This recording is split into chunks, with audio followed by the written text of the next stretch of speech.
ये इसलिए हुआ क्योंकि वो बहुत रूपसी थी। ये मैंने तो नहीं बोला, ये शास्त्र ने अगर कहा है और आपने शास्त्र को कोट किया है। देखिए हर एक चीज को कोट करके जब आप कहते हैं ना, चाणक्य आपके जरिए आने की बात और महत्व हो जाता है। मैं तो मान रहा हूँ ना, उसमें मैंने गलती क्या की, वो हूबहू आपने कह दी। भाई मैं तो सुनिए, मैं तो देखिए पढ़ता हूँ, मुंशी प्रेमचंद्र को भी पढ़ता हूँ, मैं तो भगवत गीता भी पढ़ता हूँ, रामचरितमानस भी पढ़ता हूँ, रामायण भी पढ़ता हूँ। अति सर्वत्र वर्जयेत। तो ये चाणक्य की वाक्य है। तो सर एक बात सुनिए, जब चाणक्य की एक लाइन आप मान रहे हैं तो ऊपर की लाइन क्यों नहीं मान रहे हैं? नहीं, ऊपर ही तो ये कहा है कि अति रूपेण वै सीता। एक सेकंड, अति सर्वत्र वर्जयेत। हाँ, इसके ऊपर का क्या? अति की भली न वृष्टि, अति का भला न सूखना। वो नहीं, वो सुना। लेकिन आप ये बताइए कि अगर कोई रूपवान है तो इसमें इसका दोष है क्या? मैं तो देखिए पढ़ता हूँ, मुंशी प्रेमचंद्र को भी पढ़ता हूँ, मैं तो भगवत गीता भी पढ़ता हूँ, रामचरितमानस भी पढ़ता हूँ, रामायण भी पढ़ता हूँ, और मैं न्यूज भी देखता हूँ। हाँ।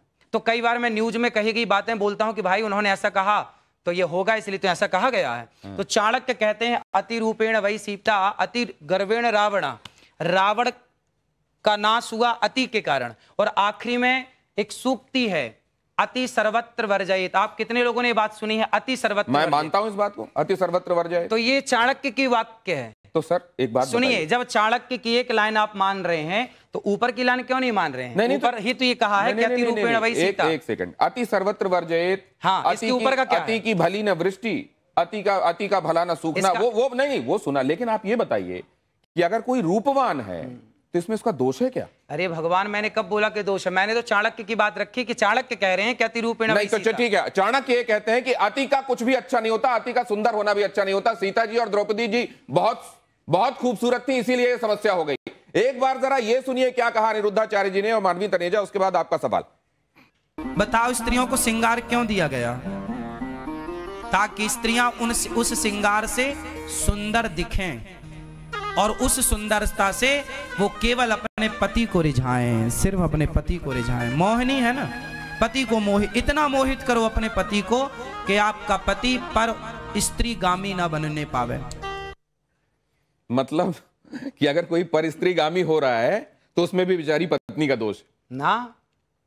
पत्नी इतना श्रृंगार करे, देखिए हमने कहा श्रृंगार करो पति के लिए, इतना प्यार करो पति से, इतना पति को अपने वश में रखो कि वो पराई स्त्री का गमन ना करे। अच्छी तो कहा मैंने, क्या बुरा है इसमें? और जो बुराई ढूंढेंगे आप। बीमार हो या उनको कोई रोग हो, बेड पे हो, जो श्रृंगार ना कर पा रही हो, पति उसकी सेवा तो करे। उनका पति उनको छोड़ के चला जाए किसी और स्त्री को। आप अपने से बोल रही हैं, हमने तो बोला नहीं। नहीं मतलब इसका मीनिंग तो यही हुआ ना कि अगर श्रृंगार एक सेकंड, सिर्फ इतना नहीं, वो मजबूर नहीं है, बेड पे नहीं है, उसको घर में बहुत सारे काम हैं, सास ससुर की भी सेवा करनी है, बच्चे भी पालने हैं। अगर इसमें साज श्रृंगार का उसको वक्त ना मिल पाए तो पति को इस बात की छूट मिल जाती है कि ठीक है फिर चलिए बाहर। पर नारी पैनी छुरी तीन तरफ से खाए, धन हरे यौवन हरे और घोर नरक ले जाए। पराई नारी से बच के रहना चाहिए कुल मिला के। मानवी जी से अभी तक बात ही नहीं हो पाई है। सौंदर्य पर कम से कम टिप्पणी का उनको हक जाता है, वो मॉडल भी रही हैं। मतलब किसी के साथ अगर कोई बहुत रूपसी है और उसके साथ कुछ अनहोनी हो जाए तो दूसरे वाले को ये कहीं से उद्धृत करने का भी एक मौका मिल सकता है कि देखिए वहां पर अमुक जगह ये कहा गया है कि उनके लिए भी सौंदर्य समस्या बन गया था, तो आपके लिए हो सकता है बन गया। नहीं देखिए, मैं तो ये बोलना चाहती हूँ कि मुझे चिंता का विषय क्या है कि इनके बहुत ज्यादा फॉलोअर्स हैं और जिस हिसाब से ये अपना टिप्पणी देते हैं या जिस हिसाब से ये सलाह देते हैं अपने फॉलोअर्स को, तो ये जो अनभक्त है उनको फॉलो करते हैं, तो समाज को ये कहाँ लेके जा रहे हैं उस चीज़ का मुझे बहुत चिंता है। दूसरी बात, ये कहते हैं गाय के गोबर से आप फेशियल करें या आप उसका सेवन करें, तो आचार्य जी के हिसाब से तो डर्मेटोलॉजिस्ट नहीं होने चाहिए, स्किन स्पेशलिस्ट होना नहीं चाहिए, क्योंकि वो सारे के सारे इन्हीं के पास आए। इनके हिसाब से कोई कैंसर का डॉक्टर नहीं होना बात आप कह रही हैं। ये क्यों कह रही है बताता हूं मैं।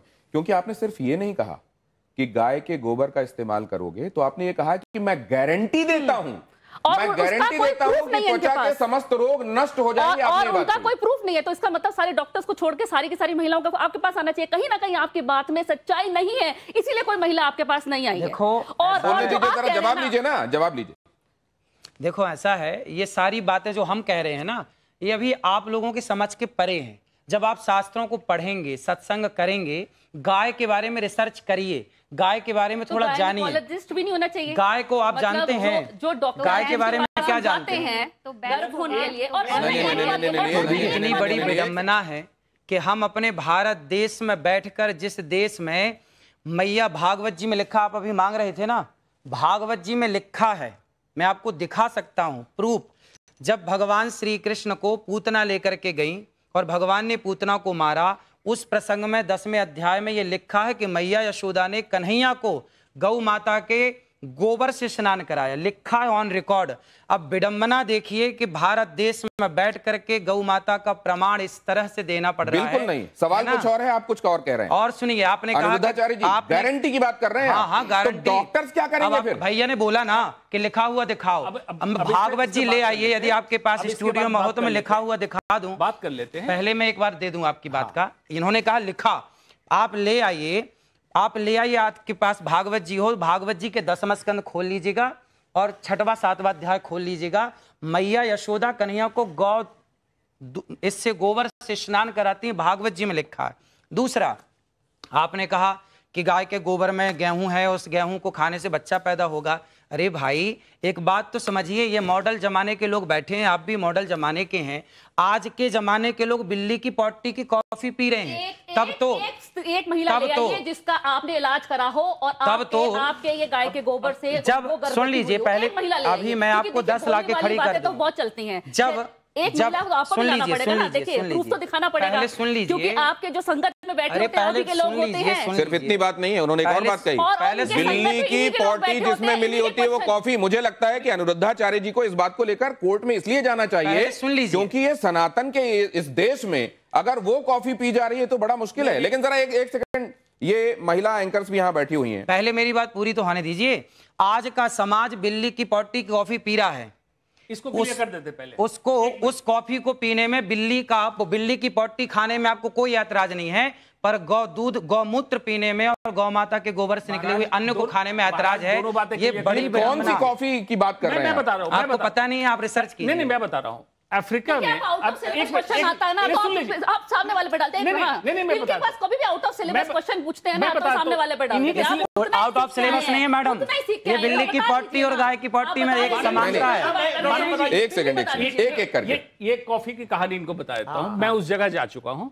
एक स्पेसीज है बिल्ली की जो जंगल में जाती है और कॉफी बीन्स जो बेस्ट क्वालिटी है वो खाती है। वो पल्प खा लेती है, बीज एज इट इज निकलता है। उस कॉफी बीन्स की क्वालिटी बेस्ट होती है, ना कि पॉटी में मिलने का। पॉटी नहीं को खाता है, फिर उससे बीन्स को निकाल लिया जाता है और उस बीन्स को क्रश किया जाता है, वो बेस्ट क्वालिटी बीन्स। वही तो हम कह रहे हैं, गोबर से गेहूं निकाल के रोटी बना, हम भी तो वही कह रहे हैं। सुन तो लीजिए, और ये भी वही कहने लग गए, देख लो। सुन तो लीजिए, बचे हुए बीज, क्योंकि बिल्ली को उस टेस्ट का पता है, इंसान उसको सेंस नहीं कर पाता है, इसीलिए coffee tester, T tester, wine taster, certain quality के लोगों को रखा गया। एक बात। दूसरा, बांझपन को ठीक कह रहे हैं, बांझपन को ठीक करने के लिए नहीं, वो ये कह रहे हैं कि अगर वहां पर बिल्ली का हिसाब किताब इसलिए ठीक है कि उसी को सेंस है, तो यहाँ गाय को वो सेंस क्यों नहीं है? फिर गाय डाइजेस्ट नहीं कर पा रही गेहूं को, और उस गेहूं से तय करेंगे कि डाइजेस्ट नहीं कर पा रही है, आप कैसे तय कर सकते हैं? अरे भाई, हमारे जब ऋषि मुनि कह रहे हैं तो करते होंगे तब ना कह रहे हैं। गाय के इंटेस्टिन, ह्यूमन के इंटेस्टिन एक ही है महाराज जी, भैंस के इंटेस्टिन एक ही है। गाय के कितने पेट होते हैं? जितने भैंस के होते हैं, जितने सुअर के होते हैं। कितने पेट हैं भाई? इंसान का स्टमक होता है, बताइए ना, गाय के कितने पेट होते हैं भाई? बताइए, आपको इसके लिए कम से कम नीट क्वालिफाई करके डॉक्टर बनना पड़ेगा ना। आपको नहीं पता, आप गाय पर रिसर्च करते नहीं, आपके घर में गाय है। एक बात सुनिए, जानेंगे गाय के बारे में? कितने पेट आपने खोले हैं आज तक? अरे भाई, गाय के 6 पेट होते हैं। नीट की आप देख लीजिए, नीट की परीक्षा आपने पास की है डॉक्टरी की बात कहने के पहले। डाइजेशन कैसे होता पता है आपको? फील्ड का जितनी बात कहता हूं उसका प्रमाण से कहता हूं।